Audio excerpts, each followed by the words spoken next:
Well, hello there, you bunch of foodie-loving legends, and welcome to another episode of the Size on an iBed podcast.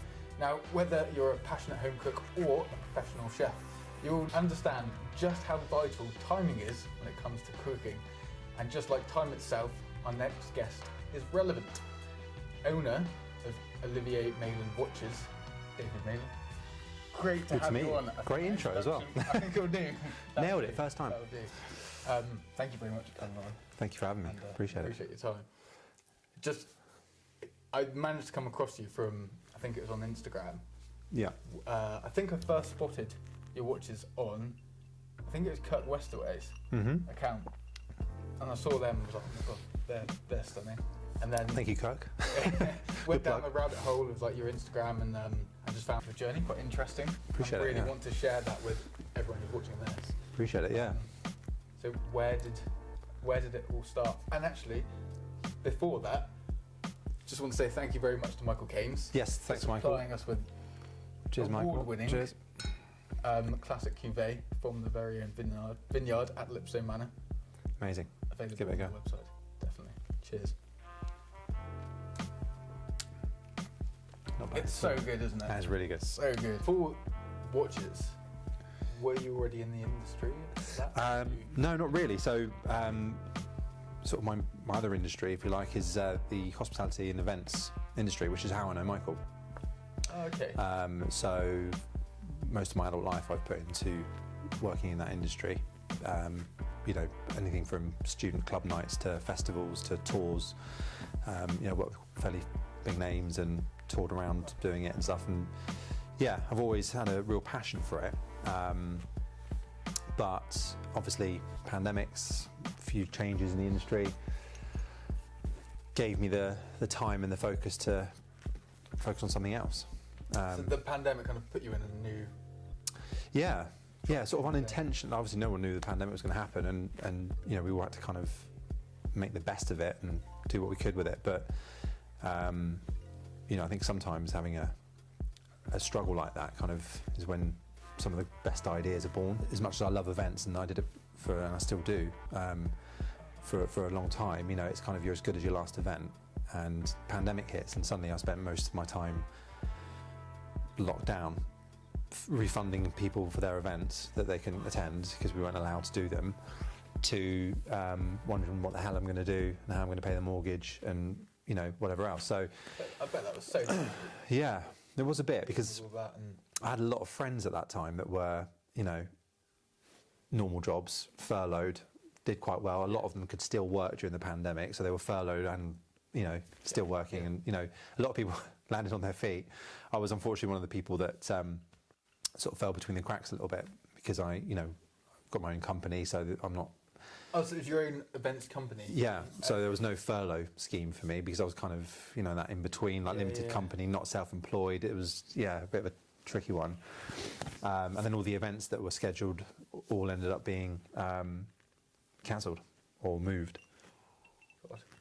So yeah, in a way it kind of brought the ideas back, and yeah, gave me the time to do it. Probably a scary and risky time, but equally maybe the best time, because I wasn't focused on other things, and, you know, it was the time to do it. So you just put everything into that then? Yeah. All the time? Yeah, like everything else was falling apart, and none of us knew how long for at that point. And, you know, hospitality, events was all last to come back, first to leave, you know, and then it was kind of a case of how is it going to transition back into society as we know it now, you know.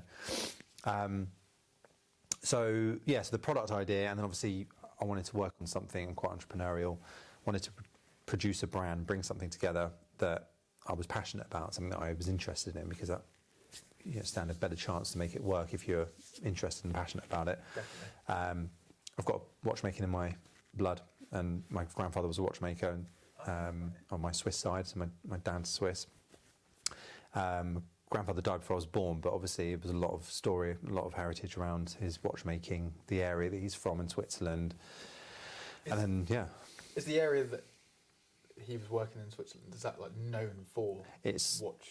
It's the watch capital of the world. Oh, wow. But it's funny enough, it's not that well known unless you're a watch enthusiast. It's one of those, the likes of Audemars Piguet, Breguet, some of the biggest brands in the world, all emanate from the Vallée du Jour in Switzerland, which is where my family name comes from, in Le Brassus, which is where Audemars Piguet are from. And we've actually got some family links in our family tree with them as well.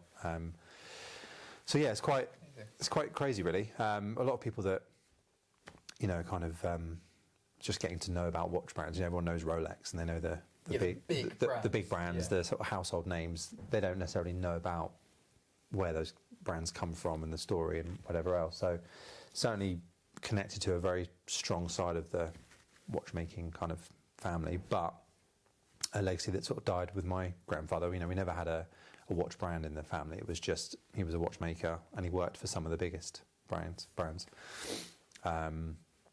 So yeah, so I had these two ideas. One of them was love watches, want to do something in the watch world. Two is I want to produce a product of some kind and release something. And ultimately, it was working in the entertainment industry that kind of gave me the idea to have a product. Right. So yeah, so I've worked with a few fairly well-known names. One of which was Snoop Dogg. I saw that pop up. I was scrolling through and I was like, "That was Snoop Dogg." I feel like I name drop it a lot. I don't mean to, but he's a fairly big name to talk about. He's quite well known, isn't he? But to be fair to the story, he is part of the reason that I did start thinking differently about the business, because, you know, my job was, you know, I did a tour with Snoop and I helped tour manage some of the dates, did a show in Exeter actually. And the offers that, you know, my job was to try and generate the shows and try and get bookings for him. Okay. But the climate seems to have changed so much now, especially with the pandemic. This was pre-pandemic, where all the offers now that are coming in, or that were coming in for him at the time through me, were endorsement deals, social media, Instagram posts. How much does it cost for Snoop Dogg to wear this T-shirt and put it on Instagram? And I just thought, well, like, this isn't what I'm supposed to be doing. I'm supposed to be getting him shows, not being like a content manager. Exactly. But then I was thinking, well, things have changed. You know, people aren't, you know, touring is still a big thing, but ultimately, like, the way people listen to music is different, and everybody is glued to social media. And ultimately, if you've got a product that you can get out there,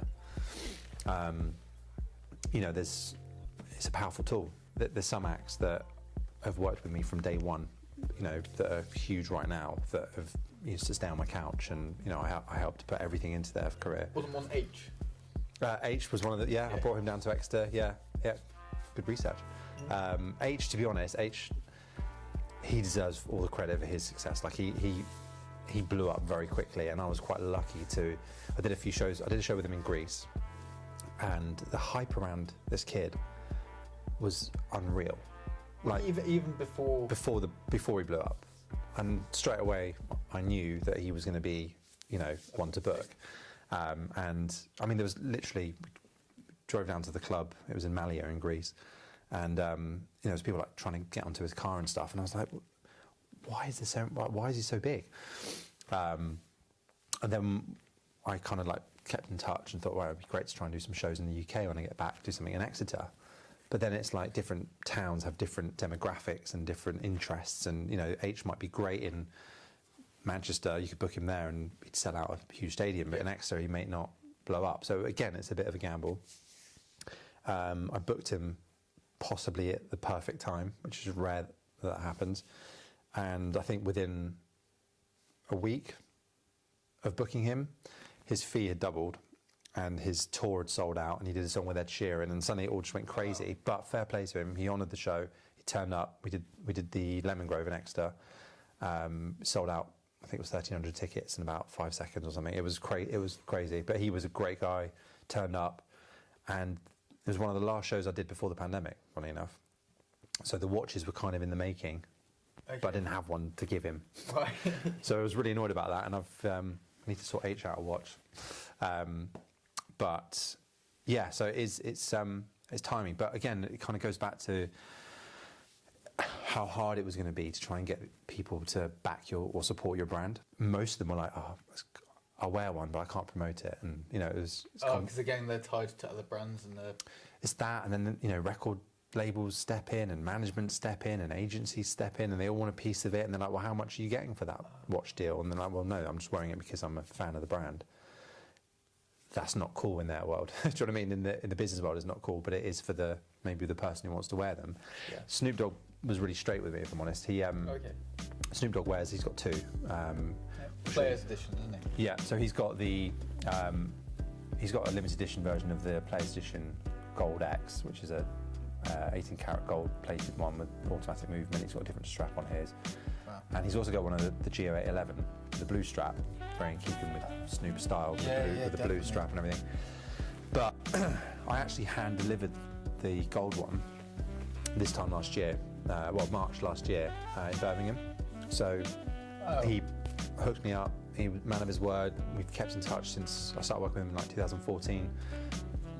We've been in touch ever since, and he was his first show back in the UK since pandemics and all that.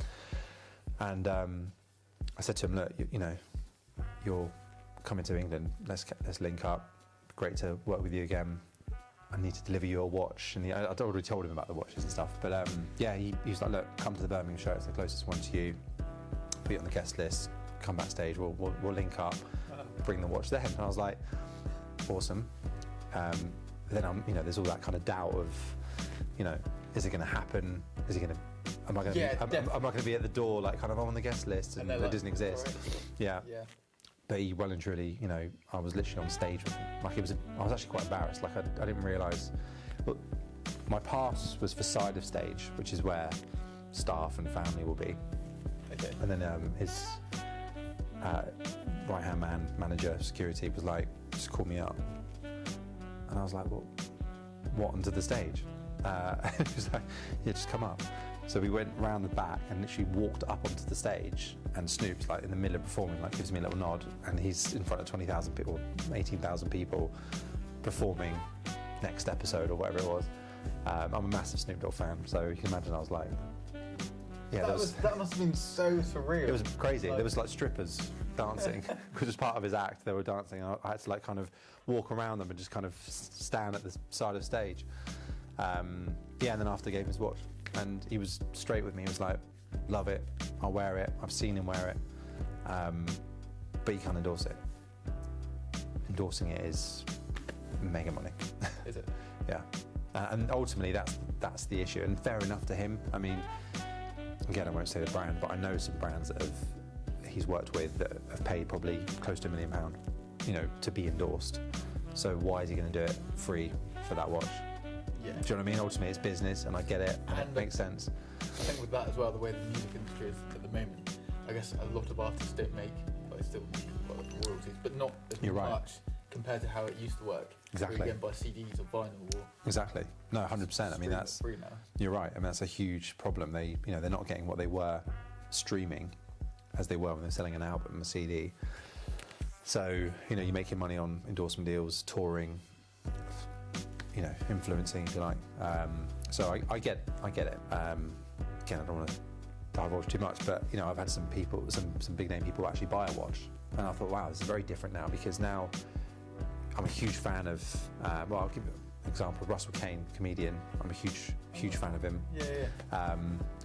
In fact, if I ever do a podcast, I want him to be the first person on it, and then you. I was going to say, me. Yeah. But he's a big fan of watches, showed an interest, loved the watch. His wife bought it for him for, I think it was his birthday or Christmas, can't remember. Didn't ask for a deal or anything, and I was like, well, I would have, love to have you wearing it. So for me, it's like a huge asset. So here's a gift from me. Thank you very much. About 3 things. That's very kind, no, honestly. Just because I genuinely appreciate your time. No, I really, really appreciate that. But no, I get it, and I think, and I'm really grateful for this because I'm a huge red wine drinker. It's very cool. So I might have just started getting into wine a bit more. Yeah. And I was using similar, like a real horrible plasticky one. So I thought, I mean, this is the real deal. Beautiful. Yeah, that is beautiful. Thank you very much. I really appreciate that. No worries. But no, there is a balance between, I get it, and don't get me wrong, I've had to do my fair share of, gifting watches and stuff, and I still do. Do you know what I mean? Like it has to be done, because ultimately there are brands out there that have been made from a gifted product that has been seen at the right place at the right time. I think Crocs might be one of them. You know, the shoes.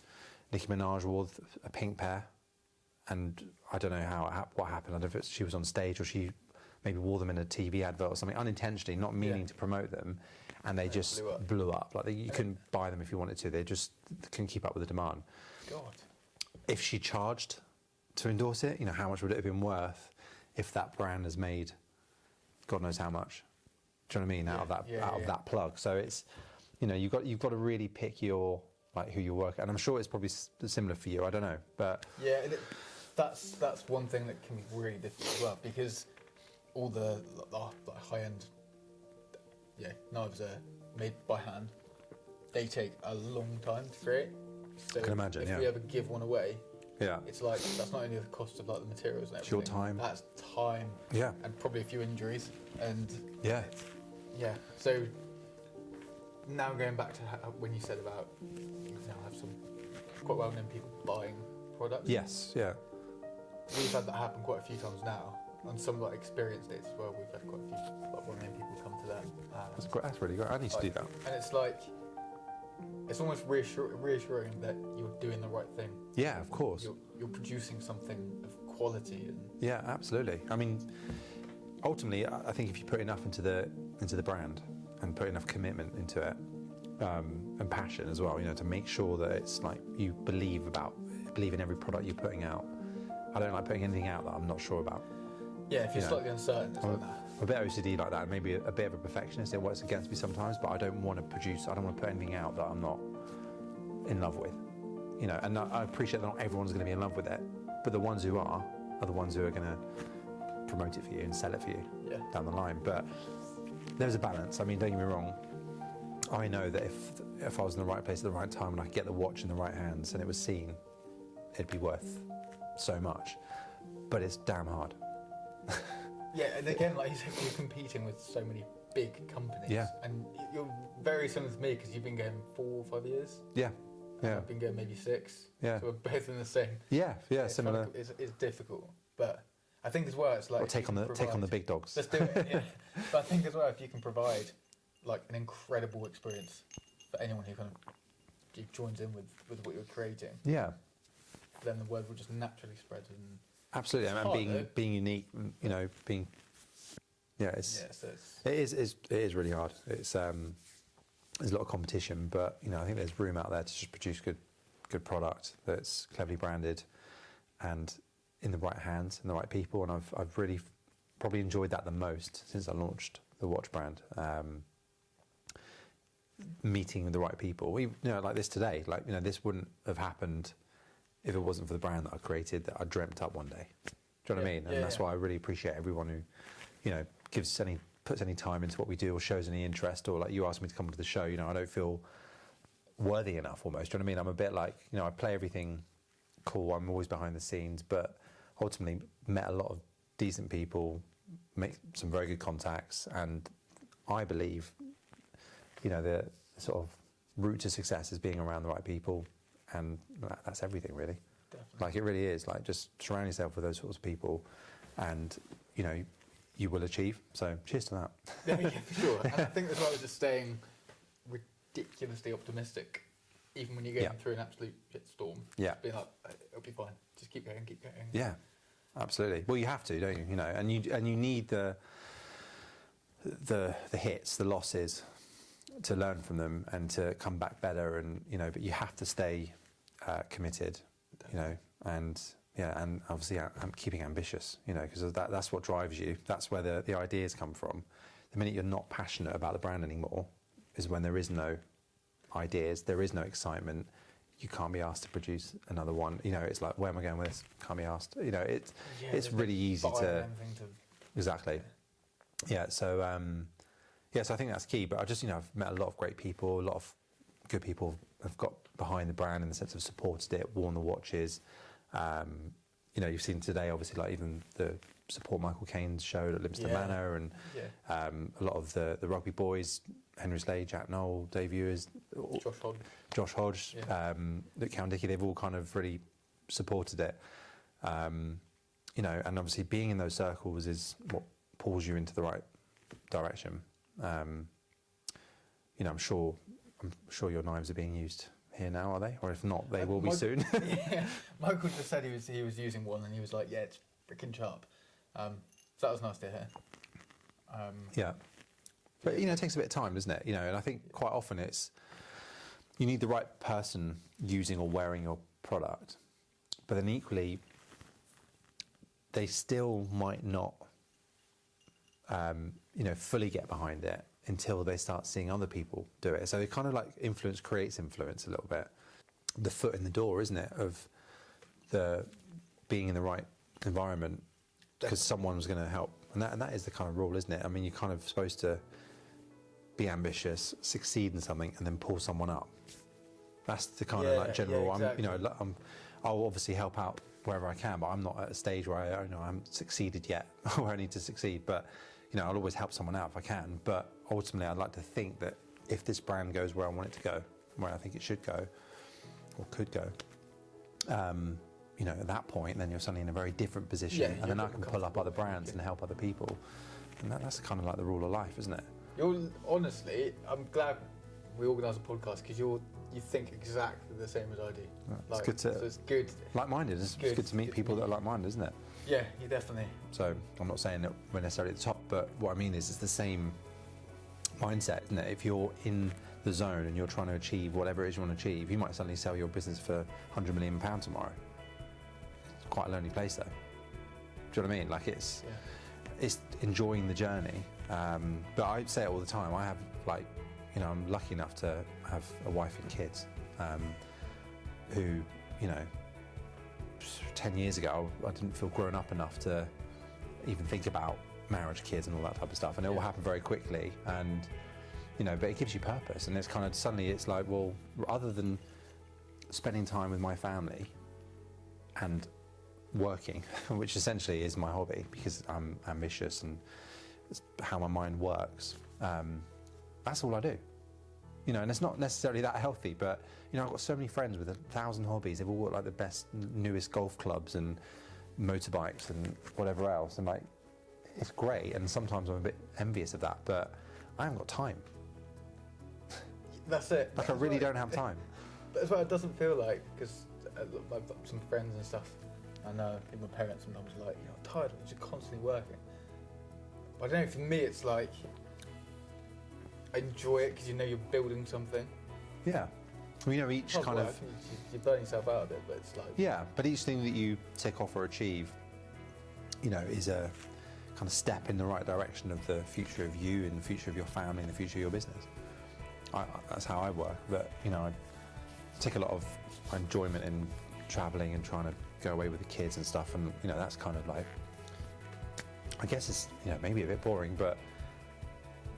I've worked in hospitality and events my whole life, so I've done my fair share of partying and hanging out with people and stuff. So, it's, but I guess, I mean, there's a lot of people like us, but then who ever made a success of not working hard? Do you know what I mean? Exactly. Like, you've got to kind of put a step above everyone else. You've got to outwork everyone else. Otherwise, you're just going to be like everyone else. Exactly. Do you know what I mean? Yeah, you're doing like your average amount of hours or something. Yeah. Your results probably be average. As you go above that, you'll get. It's so true. It's so true. You had the idea and everything. How did you find actually creating this in like a physical form? Like the actual... Yeah, I don't know, I guess it was quite a nerve-wracking experience really, because it's, you can dream up an idea in your head, and then, you don't know how it's going to look until you've physically got one in the flesh, and then it's the risk that comes with it, because you can't just produce one watch, so suddenly it's like... So you have to produce like quite a few batches? It's generally, it's kind of like minimum order is about 500. Is it? Because we're not at a point yet where we can make them all in-house. If we were making them all in-house, this watch, let's pick this one, or the one I'm wearing, either one. That's the Players Edition Sport Gold X. Cool. That's the one Snoop's got. This one was partly designed by, between me, Jack Noel, Henry Slade, Luke Cowan-Dickey and Dave Ewers, from ex-Chiefs and England rugby players. Wow. They we did like a testimonial 10-year anniversary watch. So it's what's called the Players Edition. And it was a case of me asking the boys, well, what do you want to wear? What would you wear? What's your kind of favourite watch or style? They all agreed on gold watch, green face. And I thought, well, actually, do you know what? It's really popular at the moment. It's quite a trending kind of colour scheme. But it's not necessarily the watch to appeal to the masses, because most people will feel more comfortable with a silver watch and something maybe not too showy. So we ended up doing 5 variants in the collection. But with a collection like that, you know, you're looking at, to produce them, pay for the mould, you know, because this is all completely unique and new, you have to do 500 to make it viable. But then it's obviously a bigger outlay, bigger risk. Fortunately, once we've kind of invested a bit into the mould, we can then, so we've produced the latest one, which is the GM19 collection, using the same case, but changing, like, for example, this is a screwed bezel, that one isn't. The dial's completely different, the strap's different. So it's a very different watch, but once we've now kind of started working with a mould that we've paid for. So you pay for the setup? It means we can produce slightly less each time without having to, but yeah, it's, but I enjoy it, you know. I think like marketing is my sort of, my background really, you know, in events and in the watch world, it's kind of the same type of marketing technique that I'm using, do you know what I mean? So designing watches, I look at what's trending, what's popular, what I like, ultimately, and listen to people. You know, if you said to me today, oh, you know, I really want like a moon phase, dark, whatever, I would take that on board, and, you know, I kind of always take people's feedback on, you know. We're now part of the British Watchmaking Alliance, which we're now like a member of. And we attended the British Watchmakers' Day last month. Oh yeah. How beginning of March. That go? Yeah, really, really good. It was quite eye-opening and quite an experience, to be honest. It was like the inaugural event. It was the first one that's happened in, I believe, the first dedicated watchmaking trade show to happen in the UK. The first one? Yeah, as far as I'm aware. So, you know, it created a lot of press. There was a lot of hype around the whole day. There was 1,500, something like 1,500 people there, queues around the block. I didn't know. It was our first ever trade show. But did you feel almost proud to be I did. up there? Yeah, I did actually. These big brands and... I really did. I just felt kind of honoured to be a part of it. You know, I tend to do this in life. I sort of go through things without too much expectation. You know, I'm not going in like, right, I'm going to sell 1,000 watches today, because, you know, you've got to kind of manage your own expectations sometimes. But you know, it was being even, you know, considered as a member was kind of a good touch. So the chairman of the British Watchmakers Alliance is Roger W. Smith. He's the chairman of the British Watchmakers Alliance, and, you know, he was there on the day and produced a watch that had a reserve of 300,000. You know, so we're talking like, you know, a good level of people that we were amongst. Right. I need to double check on the OBMBE thing. Maybe we'll edit that one. Yeah. But yeah, so he, had a great chat with him. Talked about the brand, let him see our collection and everything. He was very impressed. But again, very different type of watchmaking. That's very much, he makes one watch, probably takes him a year or two, I don't know. But it's, you know, every single piece is made in the Isle of Man by hand. And that's why that watch has went for upwards of 600,000, I think.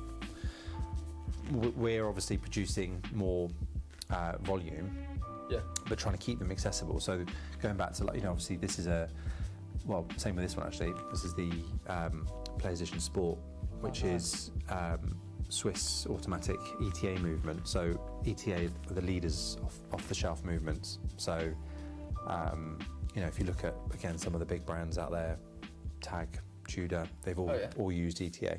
So our watch is probably half the price of some of those watches with the same exact movement. So it's not like it's a cheap alternative, it is the same movement. And that's what I wanted to achieve. I wanted to make, you know, a really good watch accessible. And obviously for me, it's easy to say, I mean, the latest one, the GM19, has a real meteorite dial. So the dial alone has obviously cost us quite a lot to get. and to put into a watch, we lose a few through the process of cutting the dial and all that. It's quite complicated, but this has an ETA movement. Between the movement and the dial alone, it kind of outweighs its own value, because we're trying to keep it as accessible and affordable as possible. Even the quartz models, that's the G0811, which it's a quartz movement, but it's got the same movement as a Tag Heuer Formula 1. So price comparison, that was £300. I think the Tag Heuer Formula 1's probably £1,500–1,600, same movement. Wow. But obviously we're a 4-year-old brand and they're a 100-year-old brand. So, the branding is obviously important. But so what gave you the idea of the meteorite? How did you think of that? I sort of dreamt that one up, to be honest. So this one here, the G0811, has got an astrology kind of inspiration. So hence this has got like a marble dial. It creates that kind of like midnight stars. Yeah. So I kind of went with this theme, if you like. And then the GM19 is like the kind of bigger brother, if you like, of this watch. So I wanted to follow suit with the astronomy kind of background. So I was thinking, what could we make the dial of that would be space themed? Yeah. That wouldn't be tacky, that would look better than that. 'Cause, I mean, that's marble, and to be honest, that's quite unique. Not many people have done that. That does. But I wanted to step it up from that. So the only way, for all the research we did, was we found a supplier that could supply a meteorite, a real meteorite dial. So I mean, that's like millions of years old. I mean, that's incredible. It's been orbiting our solar system. And yeah, it's crazy, and I'll let you show the camera later on. But I think it was discovered in 1903 or something like that. But it hit Earth a million years ago. But it would have been orbiting the solar system potentially a billion years, like 100 million years. Like, you don't know, millions of years though. You can see where they've cut through the middle of it. It has like a grain to it. Oh yeah, wow. And they're all slightly different. But so every one is like unique. Slightly, yeah. They're all slightly different. And this one glows in the dark. We've used a Swiss Superluminova glow sort of lume on the 8 circular hour markers to kind of promotes the 8 planets in our solar system. Again, just ideas that I came up with. I was trying to find ways to keep it astronomy inspired. Yeah. But make it a bit special. And then this option came up of a meteorite dial, and I thought, how cool would that be? Because I mean, that really is unique. I mean, there are other brands that have used the same meteorite. Rolex being one of them. I think their watch is about 35,000 quid though. Same dial. But obviously, Rolex made in house, different ball game altogether. But this is currently our most expensive watch. It's at £1,600. But it's £1,600 with real value. They're all limited edition, so you can't buy that one anymore. And you can't buy that one anymore. So you do limited runs of each? Yeah. And then we stick to it so that people want to get on board, they can get one, and they own one, and the value of them will go up. I think one day people will look back at these and go, God, I've got an original OM from back in the day. But there's obviously family links to some very strong names in the industry. But more importantly, if someone took that watch apart in 50 years, they would know that is a very good Swiss automatic movement. I'll finish the podcast with this question. Okay. What would you say has been your proudest moment?